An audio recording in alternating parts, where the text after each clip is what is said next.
All right, I'm going to start. Welcome to the North Texas Rotary E-Club May 10th meeting. We're opening it up.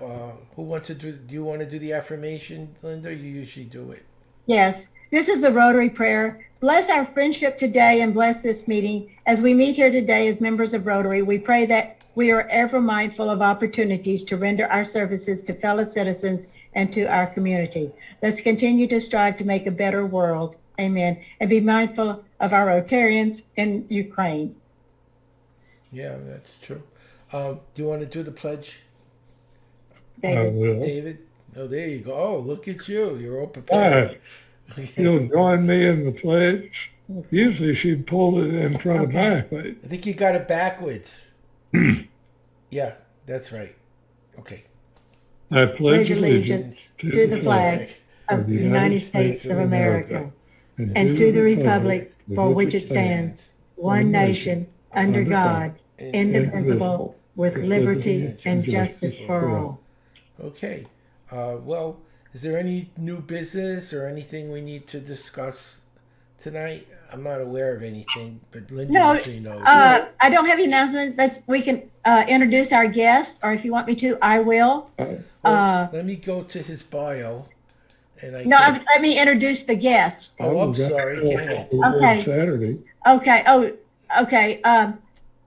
Belinda and Mark just are going to be transferring to our club as soon as I get their members and their numbers. So she said she has sent that to me. And then we have Charlie Wasser, who used to have Wasser, but he's with Rotacare now.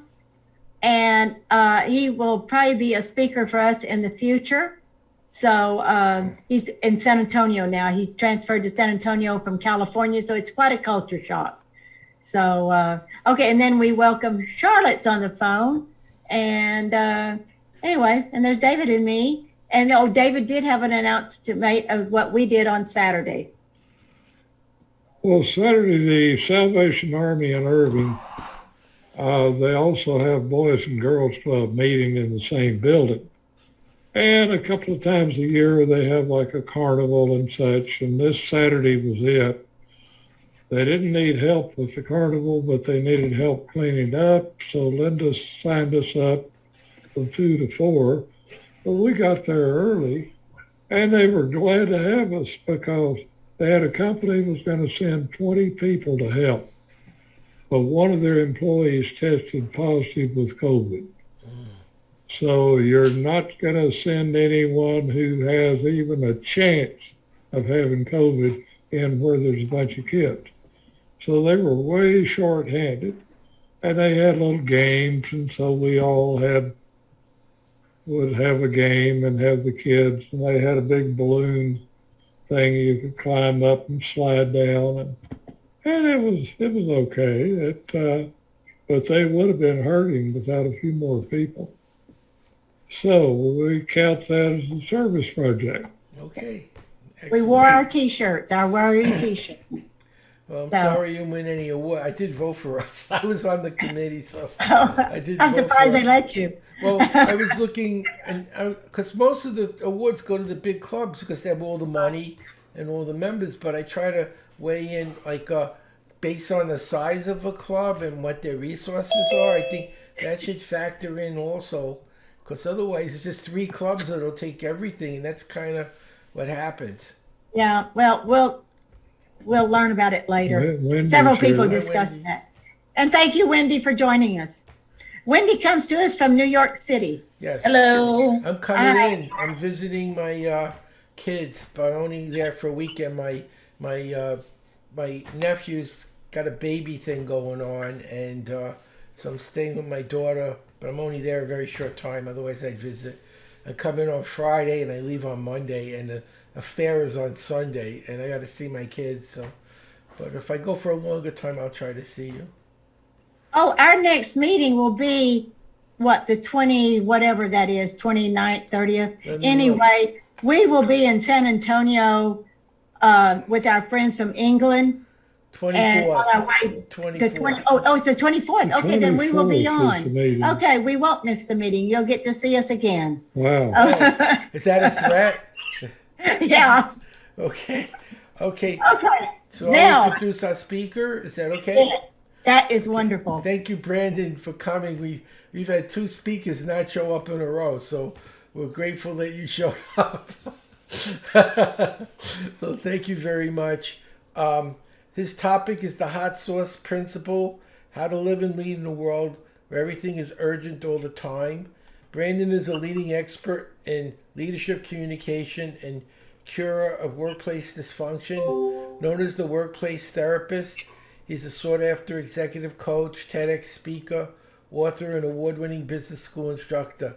He's been featured in the Wall Street Journal, Fast Company, CNN, FoxNews.com, NPR, Forbes, and many others for his expertise. His book, The Hot Sauce Principle: How to Live and Lead in a World Where Everything is Urgent All the Time, helps readers to master urgency so they can be more efficiently lead people, manage others, unrealistic expectations, and prevent burnout at home. Before I turn it over to you, Brandon, if you want to use PowerPoint, you can. If you hover over the bottom, it says share screen. That's an option. I don't know if you wanted to or you don't, but you do have that option if you choose to use it. It's up to you. I'm going to mute myself so we don't get noise. while Okay, you're Howard, speaking. don't mute yourself quite yet. I have a question for you. Oh, So okay. I've got some slides. I can take us through a little bit of a journey with those and then open it up for It questions. makes it more That would- interesting, but it's not. Yeah, you can do that, That would if be you great. want. Howard, did you just say my slides are more interesting than me? I No. think that's what you just No, said. I'm saying I think you that said when your presentation has a video that accompanies it, it adds another level of stimulation. I'm a speaker, and that was Howard. That was a very good recovery. It was it's a very true. good recovery. I mean, I've had programs where where the projector didn't go on, or there was no power, or whatever, and you get on the stage, you do your job. But I always think it's a better presentation when people can see something and not just listen. That's just my opinion. So just so I gauge time, maybe I go for say 30 minutes or so, 20, and then 30 we minutes pause, is great. and then we yes, just we 20, just 30 minutes is great. that sounds perfect. Okay, well then let me go ahead and pull up some slides. All right, everybody. Well, excited to be with you all this evening. Excited about our the conversation and topic. It's something very near and dear to my heart. This idea of how do we kind of master urgency when everything feels pretty urgent all the time. It doesn't really matter if I'm working with a nonprofit, a for-profit, a small business, a big business. Everyone seems to be dealing with this issue. It just feels like time's everyone's most precious resource and everything's urgent all the time. So let me give you just kind of a little bit of a journey on this conversation here today. So just a few objectives I want to share with you. I want to talk about kind of what is urgency and why it's important to manage it effectively, because it's not necessarily a bad thing. I mean, urgency can be a good thing. Talk about some practical ways to master urgency as well as the pitfalls to avoid, and then one thing you could be doing more of or differently. So that's kind of the goal of today. So if through this conversation, you figure out there's one thing that you say, I kind of like that. I want to try and put that in play for me tomorrow. That would be a great outcome. So I'm just going to go to a little further down. Since it's a virtual session, I have a no problem providing a PDF of these slides later. I encourage you to take notes if that's your style, just a good way to identify maybe something that stands out for you. I'm happy to give you a copy of this. If you want to come off mute and ask me a question, you're more than welcome to do that. But like I said, I'll go for about 30 minutes or so and then open it up to any kind of discussion we might have around it. So just a few foundational things. Whenever I talk about urgency and managing that, it really falls in the big bucket of leadership communication, which is something I'm really passionate about. It's kind of one of the areas of my expertise. So I want to kind of pour a foundation of a few kind of key principles of leadership communication. So the first one is when we're wearing the leader hat, we're communicating the why behind things. When we're wearing more of the manager hat, we're communicating the how behind things. And there's a time and place to communicate the how, but if we're only doing the how, folks are going to experience this as micromanagers. So it's good for us to communicate the why. So I'll share my favorite story around this. Several years ago, I was doing work with a cybersecurity company, And I had gone to their headquarters and I was meeting with them there and getting ready to prepare for this offsite. And inside the company, they hire two kinds of folks. Folks with really strong IT skills, and then folks with a former military or counter-terrorist backgrounds. So I'm talking to a retired colonel from the U.S. Army, and he'd recently retired from the Army, primarily so he could be closer to his sons who are in college. And I said, Colonel, so this must have been a hard transition going from military career, your whole career, to now working in a civilian company. I mean, that had to have been hard. And he said, it is hard. He said, the hardest thing is we don't communicate well around here. And he told me the story. He said, after the Iraq War in the early 90s, the U.S. military realized the world had gotten too complicated. They can't do these top-down military directives you often see in military movies. It just doesn't work. The world's gotten too VUCA. That's the acronym they use. And VUCA stands for volatile, uncertain, complex, and ambiguous. So the world's too VUCA. So we went to something called commander's intent. So whenever there's a new mission or objective, the commanding officer, he or she calls a meeting with their direct reports and their direct reports, and they issue commander's intent for that mission. And commander's intent is the why of the mission, the what of the mission, and the when of the mission. But they stay away from the how of the mission because there's way too many variables in the battlefield. But if everyone leaves that room clear on the why, the what, the when, then everyone's going to move together in a uniform way. He said, around here at this company, we move so fast, we're lucky if we have any of those kinds of meetings. So I love that idea of communicating your commander's intent to your teams. So if you all have employees and folks that are looking to you for direction, making sure that you're sharing your kind of your why, your what, your when. So that's my first principle. My second principle doesn't need much of an explanation or really much of a story. In absence of communication, people almost always assume the worst. So also a good reminder for us. And when things get really chaotic and we move really fast, we tend to leave big vacuums of communication, and that causes a lot of issues. So again, just a reminder for us, we've got to make sure we're keeping that line of communication open.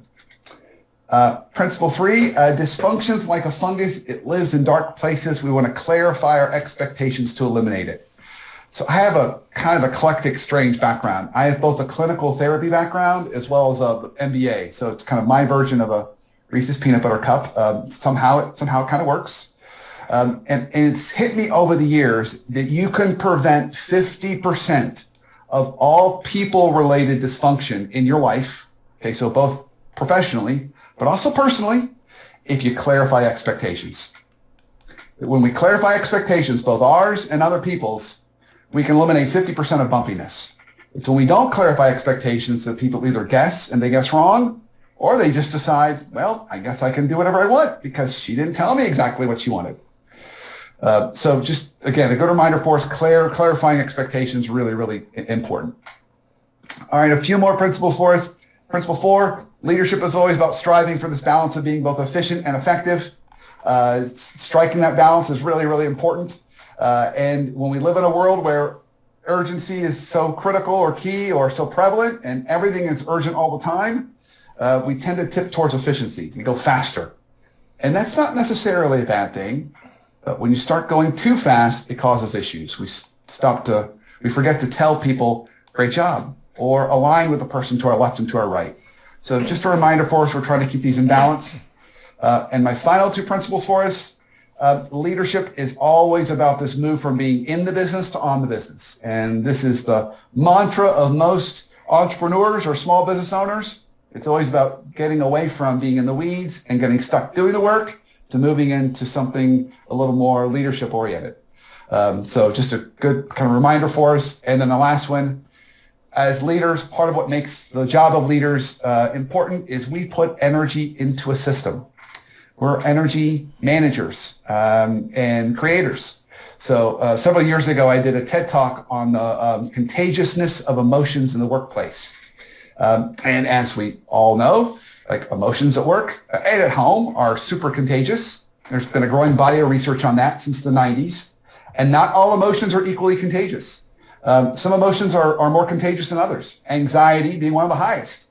And if we're the leader, it's like a factor of 2. So kind of doing a good check on us when we walk into either the office or walk into the living room and say to ourselves, how am I showing up today? And is that kind of the energy that I want to create either for my team or my family, frankly? So good reminder for us here too. All right, so to start our journey on urgency, I have to start with trust. It's so important because if we're going to drive urgency or manage it well, we've got to have a good, solid foundation of trust. So I'm going to tell a quick story to set this up. So a few years ago, Google set out to answer this question. When there's a high-performing team inside Google, why? What makes a high-performing team inside Google? And so what Google did was they assigned one team to study all the rest of their teams. And that's what this team did. It studied teams of all A players, thinking that would translate to high performance. It didn't always, by the way. Studied teams with great project management skills, thinking that will translate to high performance. Didn't always. What they found was the highest performing teams had the two traits you see in front of you on the slide here. First, they have what we could call equal turn taking. In other words, everyone on that team is communicating, sharing ideas, leaning into the conversation. No one's sitting back with their arms crossed looking grumpy or got their camera off. I mean, everybody's engaged. And the second thing that they noticed was what they call high average social sensitivity, which is a really fancy way of saying people on the team seem to actually care about other people on the team. So they weren't just an individual contributor just doing their job. They were really looking to their left and to their right, seeing how they could help each other. And noticing when people look stressed and trying to lend a hand. So they're acting more like team players. And so what researchers say allows that to happen is a term that some of you may have heard before. It's called psychological safety. It's this idea that if we feel psychologically safe on a team or with a manager or even with another team member, we drop all of our armor and weapons at the door. And we feel free enough to ask for help, free enough to share a half-baked idea, free enough to say, my fault, I dropped the ball there, I take ownership of that, and a lot of other things. And psychological safety is really important if we want either innovation on a team or really inclusive teams. You have to have some level of psychological safety because both those involve some level of risk-taking. So hopefully I sold you on this idea that psychological safety is really important for high-performing teams. Google realized that. So Google's billion-dollar question might be what you're asking right now. How do you do that? How do you create psychological safety? And what they found was it all started with the manager or the leader. That person had to lead with some level of vulnerability for people to feel safe enough to raise their hand and ask for help or share bad news or whatever it happened to be. So they tell a story in this New York Times article about an engineering manager inside Google who was known for developing high-performing teams. And he got diagnosed with stage 4 cancer. But he still loved his work. He didn't want to stop working. But he wasn't quite ready to tell his teams. And he got a new team. And for the first 6 months of his work with that team, the team performed okay. And then he took them to an offsite. And during that offsite, he opened up and shared his battle with cancer. And one by one, members of the team started opening up, sharing things going on in their life, both personally and professionally. Well, when they got back to work, they didn't talk about those things anymore, but their performance shot up. It was like that little level of vulnerability really helped them feel safe enough to fully engage.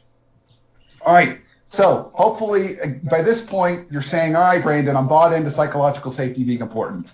And I get that there's got to be some level of vulnerability by the leader to kind of create that thing to happen. So now I want to talk about how those play into trust. So this was a trust formula I created, almost 15 years ago when I was more actively teaching in business schools to try and help MBA students think about how you take this idea of trust and make it a little more measurable, I guess, or easier to get a hold of. And this is what I settled on. Trust is authenticity plus vulnerability, in parentheses, multiplied times credibility gets us trust. And so I'm going to talk about kind of each of these components in a minute. But the reason why it's a multiplication formula is if either side of that equation goes to zero, trust goes to zero. So if credibility goes to zero, there's no trust. And that makes perfect sense for us, right? Like if someone doesn't have credibility with us, they can be as authentic and vulnerable as they want to be, but we don't fully trust them. Same thing is true on the other side. They can have all the credibility in the world, but if they don't show up as kind of real people and engage with us in kind of a real way, which is the authenticity, vulnerability side, we're not going to fully trust them there either. So let me go a little bit further into the components of this, and then we'll talk about how this ties into urgency, because trust is such a critical piece. So here are examples of credibility. These are all the ways we show up as credible. And what I love about this trust formula is you can use it in a 360-degree way. We use it with our teams. We can use it with our customers. We can use it with peers or other people in the community. You can use this with anybody. So past performance, consistency in actions and behaviors, reliability, frequency of communication, responsiveness of communication, and follow-through. All the ways we build credibility with folks. I think these are pretty self-explanatory, but I want to hit two. So first, a few years ago, a group of researchers took on what I think is a really interesting question. What's the worst kind of leader to work for? Worst kind of leader to work for. I thought, given my background, they were going to say the yelling, screaming, pound the fist on the table leader. That was not number one. The micromanager was not number one. The leader you can never find for an answer was not number one. The worst kind of leader, the highly inconsistent leader. The one who's constantly changing priorities, changing moods, treating people unequally. So it's a good reminder for us that one of the ways we build trust with others is consistency. Second one is, if you want the quickest way to build credibility with somebody fast, somebody who's brand new to you, you don't really know that well, responsiveness is the quickest way to build credibility fast. So I've got a book on my bookshelf over here. It's called When. It's written by an author named Daniel Pink. He's written a lot of business books and nonfiction books.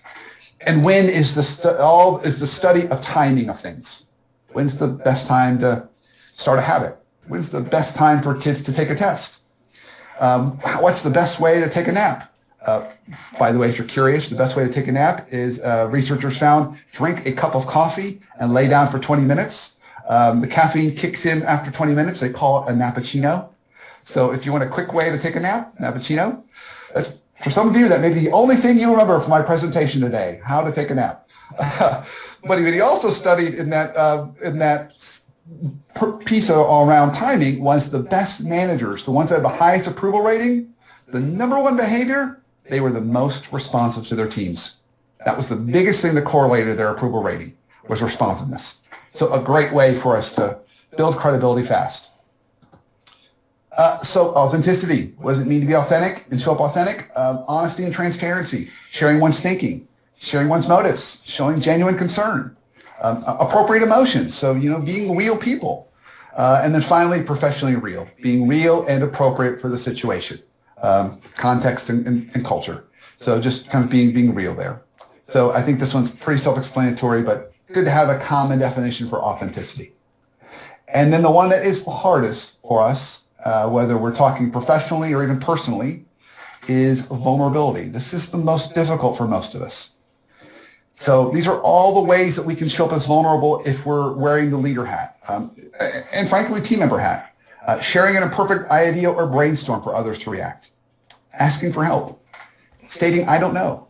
Stating, I was wrong, you were right. Sharing or owning a mistake, and then even sharing something personal when appropriate, like even our own personal story and journey.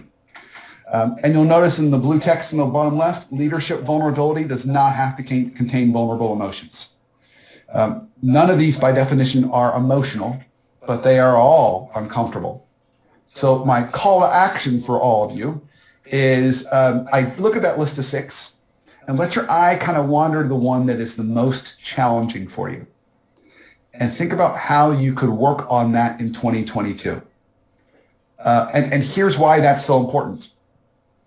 So now look at that list and think about maybe team members you might have or other folks that you work with on a regular basis or support. Wouldn't you want all those folks in your professional world and even personal world to feel comfortable enough coming to you and exhibiting all those behaviors? Yeah, we'd say absolutely. We want people to trust me enough to share an imperfect idea or ask me for help before it becomes a 5-alarm fire or state, I don't know, or I was wrong, you were right, or share or own a mistake or even share something personal about their life. Yeah, I want them to trust me. it's not fair to ask them to go first, particularly if we're wearing the leader hat. So the leader has to go first. It's part of what Google found in their study. So hopefully this helps you kind of think a little bit differently around trust and how we can build on trust. Here's the trust formula again. It's authenticity plus vulnerability, multiply times credibility gets us trust. I want to pour a little bit all that foundation because as we move into urgency, you're going to see this is a critical piece we've got to have along with us. Because at the end of the day, urgency is discomfort. And folks are going to ask themselves, hey, do I trust the person who's making me feel uncomfortable? Whether it's a leader, a colleague, parent, friend, if there's no trust, they're going to say, I'm not listening to you. I'm not moving. So trust is important. Okay, so let's go a little bit into the meat of the conversation here around mastering urgency. I'm going to go for about another 10 or 12 minutes or so, and then we will pause and then open it up to discussion. So to start this off with, some of you may have seen this matrix before. Stephen Covey is famous for making it a little more popularized, but it's also called the Eisenhower matrix. And it's this balance between urgent and important. And the idea is, whenever something comes your way, someone asks you to do something, again, anybody asks you to do something, a neighbor asks you to do something, a team member asks you to do something, a customer asks you to do something, you're trying to put it in one of these boxes. So naturally, the stuff in the orange box is the urgent and important box. So this is like the stuff that is fires, immediate things. I'll talk more about one of the clients I work with, but I work with lots of different kind of organizations around the world. One of them happens to be with Napa Auto Parts. So they're part of Genuine Parts Company, and Napa Auto Care, they license to independent mechanics. So these are all independent mechanics that own auto shops all over North America. And I'm getting ready to do a presentation for them around this in Las Vegas in July. And interviewing some of them, one of the things they talk about in that orange box, examples would be callbacks, where they've fixed a car and they send it back and they send it to go off with the customer, and the customer brings the car back saying it's not fixed. That's urgent and important. We got to deal with that right away. And then our eye would need to go to the yellow box. This is the stuff that's important but not urgent. But look at the stuff in that box. It's things like strategy and culture. That stuff's really important. But it's not necessarily urgent, but it's really important. We got to keep our eye there. And then frankly, the stuff in the green box and the blue box, it's low importance. Whether it's high urgency or not, they're both low importance. And frankly, y'all should not be doing any of that stuff. I shouldn't be doing any of that stuff. We should be trying to ignore that stuff. But the reality is, most of the things that come our way, we put them all in the orange box. We treat them all as if they're urgent and important just because we want to get them to go away. And I'm sure if we were gut level honest with ourselves, sometime in the last week, we probably responded to something that came our way, and we responded quickly, and it was probably a blue or a green. So part of it is making sure we're not part of the challenge. So let's talk about how we properly create urgency with others. So to start down this journey, I'm going to share a 8-step model for leading change. It comes from a gentleman by the name of John Kotter. He's kind of famous in the change management space. He's been doing this a really long time. John is a kind of a Harvard-trained professor and researcher, and this is his 8-step model for change. So if you're trying to get a person to change, a team to change, a company to change, an organization to change, a community to change, this is his model. So you can see step 1 is create a sense of urgency. And then step 2, you pull together a powerful team to guide the transformation process. Step 3, create clear, simple, uplifting visions and strategies. Step 4, communicate. Step 5, empower people by removing obstacles. Step 6, create short-term wins to provide momentum. Step 7, maintain momentum by keeping urgency up and false pride down. And step 8, make changes stick by nurturing a new culture. This could be your takeaway from today. You could use this whether you're trying to change a community, a school, a business, anything. But what I want to draw your attention to is notice he's got urgency in here twice. He has it as the first step, which is not by accident. And then he has it as the 7th step. So get my hands up right here. 7th step to say, hey, you got to make sure you got to keep that going, because If you don't do that, people get too comfortable, and we can't have them get too comfortable because change requires energy. We can't get them too comfortable. So a few years ago, John Cotter was interviewed on the question of when change initiatives fail, why? And this was his answer. It's on the slide in front of you. He said, managers under-communicate and often not by a small amount, or they send inconsistent messages. And the net result is the same, a stalled transformation. Luckily, the interviewer did not stop there. So obviously we see communication is important, but the interviewer dug in further and said, all right, John, but what are the main ingredients you have to have? And sticking with what we just talked about, he said, there's two main things you got to have. The urgency rate has got to be high enough. The message has to be simple and sticky enough. Those are the two things you got to have. So let's talk about urgency rate for a minute. So if I put my therapist hat on, and I asked you, what do you feel when you feel urgency? The most common answers I get from people are, in no particular order, stress, pressure, anxiety, excitement. Those are probably the most common 4 answers I get. And the clinical bucket for urgency is anxiety. Okay? So what we're actually talking about here is how do you intentionally put anxiety into another person? And that's kind of crazy when you think of it that way, because we all have enough anxiety as it is. The last thing we need is more. And yet, it's a really important ingredient if you're trying to drive action. And part of the reason why is if you've ever woken up in the middle of the night thinking about something, maybe it was work, maybe it was a big family get together or whatever it was, but you woke up just thinking about it and you can't get it out of your head, that's urgency in the middle of the night kind of waking you up, anxiety waking you up. And most of this, when we cope with it in a healthy way, one of the more common answers I do get, and how do you cope with this, is scotch. I've heard people say that a lot. But we cope with it in a healthy way. Often the way that we deal with it is we either grab a pad of paper, we jot down what we're going to do the next day, or sometimes we just get up and do work, right? It stimulates action, which is why used in the right doses, urgency stimulates action. So let's talk a little bit about kind of the key principles to this. So this whole conversation really is setting up this slide. Okay, this is the slide that is the whole core to what we're talking about here on urgency. So just to summarize a few points I've mentioned, urgency is about intentionally creating a state of discomfort so that people are ready for change. Okay, so we're going to actually take a group of folks, they're perfectly comfortable, we're going to make them uncomfortable on purpose. Maybe we're making ourselves uncomfortable. We've decided we're going to start an exercise routine, or we're going to lose weight, or we're going to, whatever it happens to be.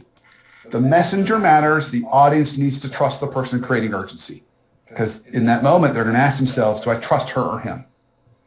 You can't have urgency without a time frame in which to take action. That's our third point. We haven't talked about that yet. If there's a reason why we have April 15th as our tax deadline. If you just said, sometime you should probably pay your taxes, no one's going to pay their taxes, right? You got to have a deadline that says, here it is. It's got to get paid by the state.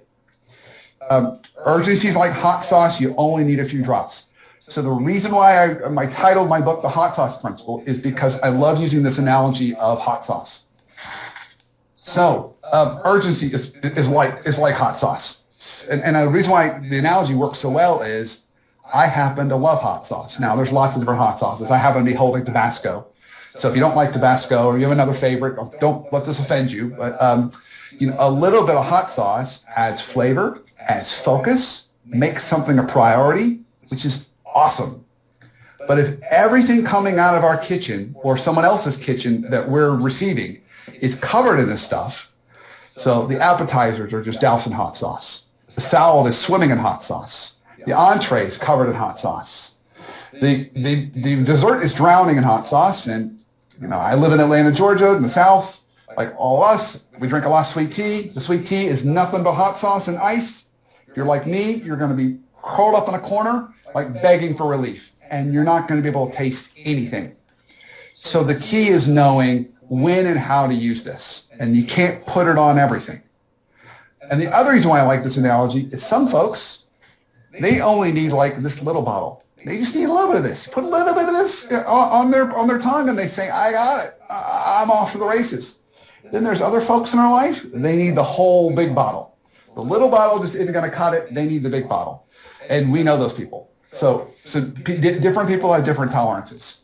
And then the main point is we're trying to go 10% urgency, 90% action plan. We want them uncomfortable enough so they say, okay, I got it. What do I need to do to make this change happen? It's just enough to kind of get them moving forward. So I'm going to just go for just a little bit more, just to set this up a little bit. Here's some urgency warnings for us on ways that we can screw this up. So here is our first one. So this, I mentioned the Napa Auto Care owners. This came from one of my interviews getting ready for this session I'm going to be doing with them later this summer. So one of those auto shop owners said to me, you've done all these jobs. They're easy for you and fun for you. You've gotten out of a mess a million times. You want to be and like to be the hero. But if you want to move yourself to truly being a leader, you need to write a system so others can fix the problem. So our first warning is jumping in and being the hero, it actually encourages urgency and chaos. So while we think it's great to throw on that cape and swoop in and solve things for other people, it's actually just perpetuating urgency because they're not necessarily learning how to solve it on their own. So, and it's exhausting to be the hero all the time. And it keeps us from working on the business if we're constantly solving problems for everybody else. We're stuck in the business. That's our first warning. Here's our second one. Unnecessary promises equal unnecessary urgency. Another quote from one of these auto care owners. When something urgent comes up, pause for a moment before you speak and make promises. Sometimes we take something not urgent and make it urgent by overpromising. Example, customer comes in with a problem and we promise to have it done by the end of the day. We didn't ask them when they needed it done by. We just make this promise. And so all of a sudden, now we've created urgency for ourselves. Had we asked them, maybe they're going on vacation. They don't need it for another week, but we made a promise. And so managing expectations and giving yourself time to respond is key to creating air in your calendar for the things that are truly urgent. So that's our second warning. So one more kind of point around this, for those of us that are kind of managing our teams or managing others, how do we ensure that we don't make everything urgent with our team all the time? This is a story I tell in the book. It actually came from a client of mine. I cannot take credit for it other than I think it's brilliant and I put it in the book. I was sharing with him this idea of hot sauce and urgency. And he's a small business owner, 50 employee company in kind of marketing technology space, and a really great guy, but an anxious guy by nature, just a really anxious guy. So the people said, working for him, we love him, but man, he makes everything high urgency all the time. He's wound really, really tight. So I shared with him this idea of hot sauce. Well, on his own, he goes out to the grocery store that day. He buys 3 bottles of hot sauce and sticks them on his desk. 1, 2, 3. And whenever a project or initiative was urgent and he was assigning it to a team member, when he assigned it to them, he would hand them one of the bottles of hot sauce. And he would say, okay, this project is so urgent, you get one of the bottles. You have to keep that on your desk. And it stays on your desk until the project's completed. And when the project's done, you get to give it back to me. And that way, everybody knows who's got the bottles of hot sauce, and that person knows it's urgent, and it's a nice visual reminder. But that's not the best part. The best part is he only had 3 bottles. He could only give out three bottles at a time. He couldn't give out infinite bottles. He only had 3. So he had to really ask himself, is this urgent enough for me to hand out one of my bottles? I've only got 3. I can only make 3 things urgent in flight at the same time. And it created a more of a forcing mechanism and focusing mechanism to keep the team a little more balanced and focused, which is really the purpose of urgency, which is the kind of the irony. We add a little bit of this, it creates focus. We add too much of this, it creates chaos. So we've got to make sure we're not going too far into either extreme. So just to kind of wrap things up a little bit, the other thing that they mention, John Cotter mentions, is making sure the message is not simple and sticky enough. He says it's got to be simple and sticky, that message. And so here are some ways to make the message sticky. This comes from a book, Made to Stick by Chip and Dan Heath. And so you can see here, effective leaders are masters of simplicity. The hardest thing for leaders is to learn is simplicity, really hard to do.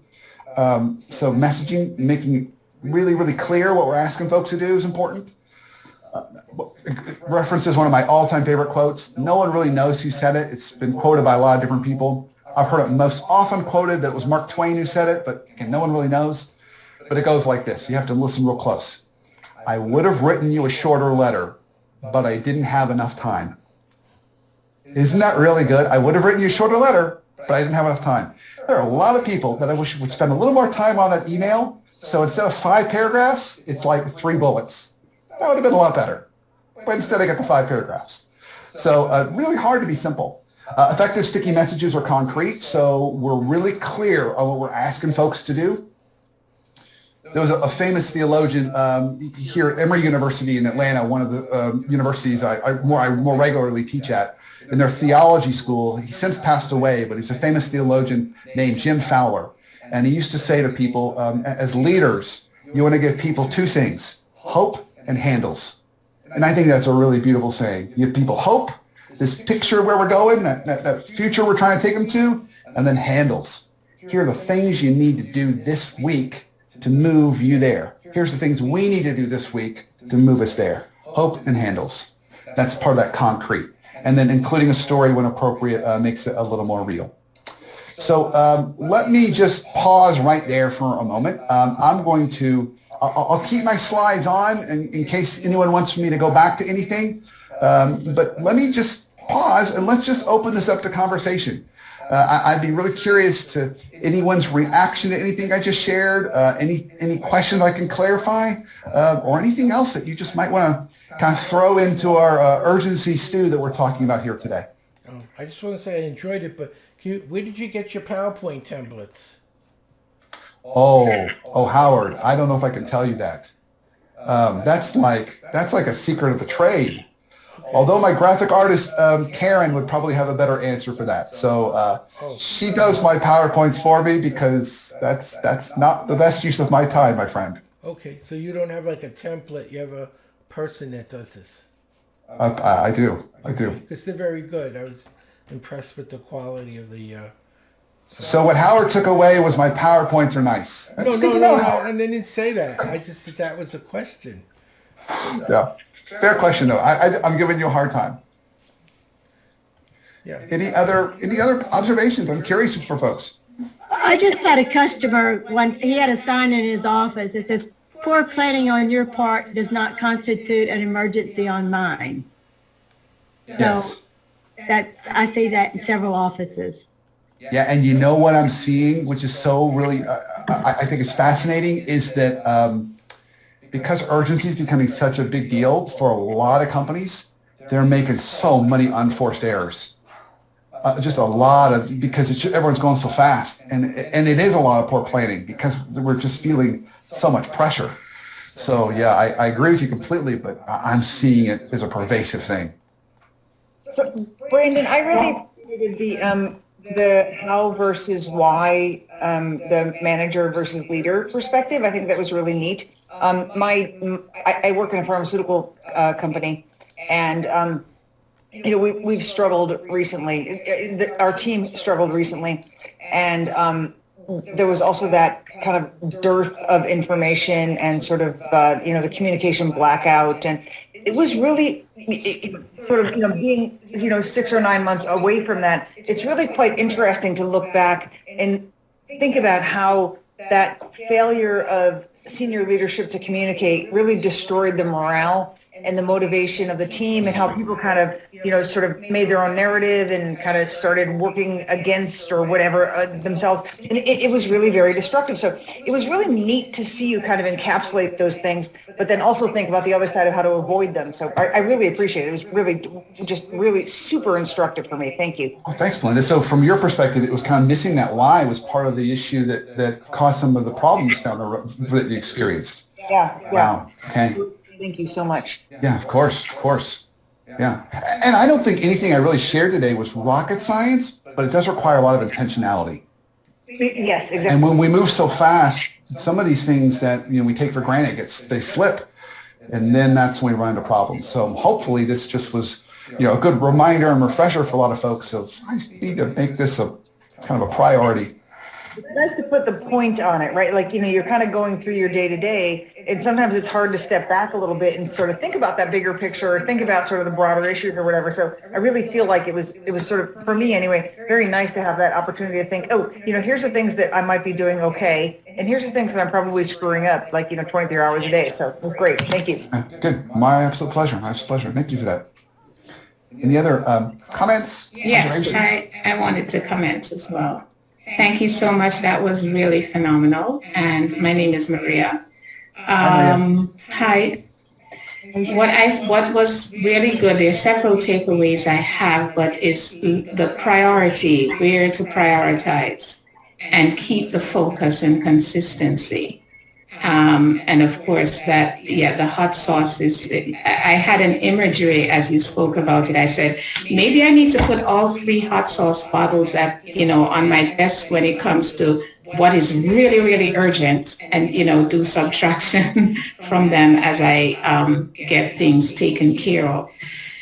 Second thing that you said also, not being a good listener. This helps with being a good listener as well.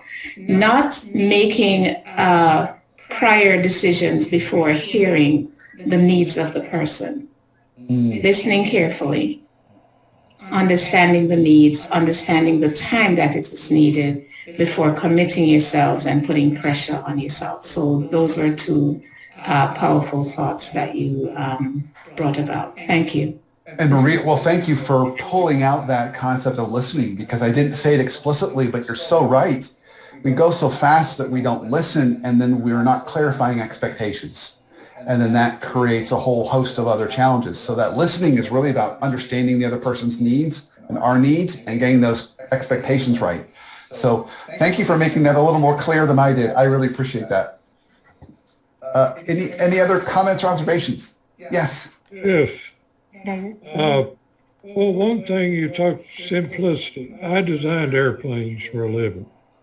And it is much harder to come up with a simple design than it is a complicated design. And the simple design is almost always much better than the one that's more complicated. But it doesn't impress people. Oh, anybody could have done that. No, they couldn't. They didn't. It takes a lot of experience to do this, find the simple solution. And urgency, the last couple of years, I was what I call a fireman. I hardly ever got a job where I was the first person on the job. I got the job where I was the second or third person, and the first 2 people, they'd gone through all the budget and all the schedule, so I got it. I was late and overrun, and it was my fault. So I had to fix it. And I'd say, that's a 400-hour job. Well, we need it Monday. I don't care when you need it. It's a 400-hour job. I'll give you another man. Yeah. But anyhow, Yeah. a lot of stuff. My basic thing that I've learned, the most important thing when I'm going out to design something, what is that thing supposed to accomplish? Why am I designing it? What requirements do I have to meet? A lot of people, particularly the young kids, they just start drawing. Stop and think about what is it you're trying to do? And then figure out how to do it. And so many people bypass that step of figuring out what we're trying to do. I think you're making 2 really important points that I see as real pervasive issues. I would say most of the folks I talk to these days feel like they're being tasked with a 400-hour job due Monday, and not without the resources. And because everything feels so urgent and pressured, they just jump in to do work without stopping to really think about, what are we trying to accomplish here? Maybe there's another solution that'll get us there rather than the 400 hours or whatever happens to be. So I think what you just said is what most folks are feeling these days. Any other comments or observations? If so, just take yourself off mute. Hi, this is Shirley. I'm a visitor with the Rotary Club, the Hi, Suicide Shirley. Prevention and Brain Health. Hi there. I've heard so many different things, so I had to write things down. But especially to your 8 steps for leading change, because we're trying to change the conversation around mental health and suicide prevention and that sort of thing to get rid of the stigma. Ours is mental health, is brain health, is physical health. Trying to find that simple message, but keeping people motivated also in doing that, and to not get lost in the details. And I thought about what David said too, but even with my emails, sometimes I have to spend time reducing the words in the emails, because you start thinking your thoughts to start flowing, but then you know that people don't necessarily have that much time to sit down with a Coke or something, ice cream or whatever, to read your email. So you have to reduce them in size to focus on the key points. So many different messages in what you shared. Thank you very much. Of course, Shirley. Thanks for your comments. Thanks for the work you're doing. That's great. Thank you. Any other comments? Hello. I enjoyed the presentation. I like how you got to a lot of really important points, and I've learned in the past about urgency and how to more so focus that energy and try not to get overwhelmed, and the part with the hot sauce bottles are pretty cool. It's just like a visual reminder, like tying a string around your finger type of thing. Yeah. So it does, help you to prioritize, in that regard. It's like stuff, the type of key points you were talking about when it came to leadership. It's like I've been trying to talk to my chiefs about this type of stuff with the way that they are with us, because it's a tier system, and I'm like, you guys got to be more nice. So some of these guys just, I don't know, they just woke up on the wrong side of the bed sometimes. I'm like, hey, relax, but and we'll get more done if we cool here. You come at me, I don't know if I like you now, I don't want to do nothing, but Yeah. that's really what it boils down to. Like, this is important a knowledge to have, and I wanted to ask about, where does procrastination come in with urgency? Like, say, I remember when I was in college and a paper was due on Sunday, I'd wait till Friday, Saturday to actually get it done, but it created this sense of urgency, and I got it done, but still, just that, how does procrastination, in your opinion, benefit with urgency too sometimes? So procrastination is an interesting thing, Wendy. That's an interesting question. So there's a guy named Adam Grant, and he's a professor at Wharton. He wrote a book called Originals, and he actually, one of the chapters there talked about procrastination. And what they found was when people are procrastinating, they're actually still thinking about it. So there's a lot of work that's going on up here that you don't see. So then when you do actually do it, it's actually better versus trying to do it too early. So the work product was better with some procrastination than people trying to rush and get it done early. And then urgency does create the deadline. So it gives you that sense of getting it done. I heard that more intelligent people, or it's a sign of intelligence to be able to respond to urgency and get it done, or they say lazy people are the best workers because they want to hurry up and get it done. So there can be some elements of it, you're thinking about it. Here's the difference though. If it's avoidance, then that's too much urgency. So too much hot sauce, two things happen. We either get overwhelmed and we get chaos. Or we just get paralyzed. It's like, I don't even know where to start. There's so much. I imagine if somebody dropped like 50 projects on you right now, you'd be like, I don't even know where to start. So I quit. And I've actually heard a lot of stories recently of people having so much urgency that they're saying they're losing employees or just leaving one day. Not even telling anybody, they're just gone. Some are filing for FMLA, but some are just not even filing. They're just leaving and they can't even find them because they're so overwhelmed. So I think there's a tipping point between procrastination, which can be good, and then just avoidance or just giving up, which is too much.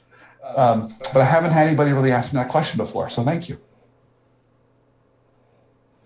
Well, I know we've got like 3 minutes left, and this is not my first Rotary rodeo, so I know there's typically things that happen at the end. So, Howard, I'm going to leave it to you. Do we want to take any more questions, or is it better for us to start to move to close? Better to move to close. Okay, well then, thank you all for your time. Like I said, I'll send out the slides. I would encourage you to just think about what was your takeaway from today. The slides will also have some of my contact information in it as well. So you'll have those as additional resources. And of course, the book is available. And if you want to read the book is available in paperback. But I also just dropped my Audible version. So you can download it on Audible and other audio platforms.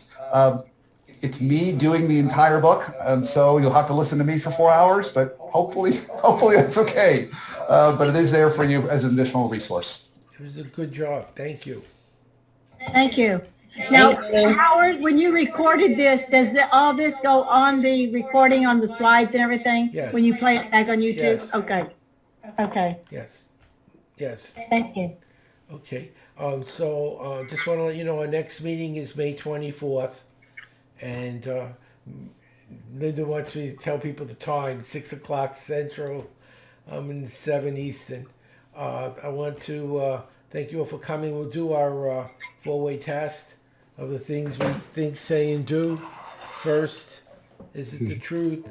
Second, is it fair to all concerned? All concerned. Third, will build goodwill and better Goodwill and friendships. better And friendships. fourth, will be beneficial to all concerned and will be fun.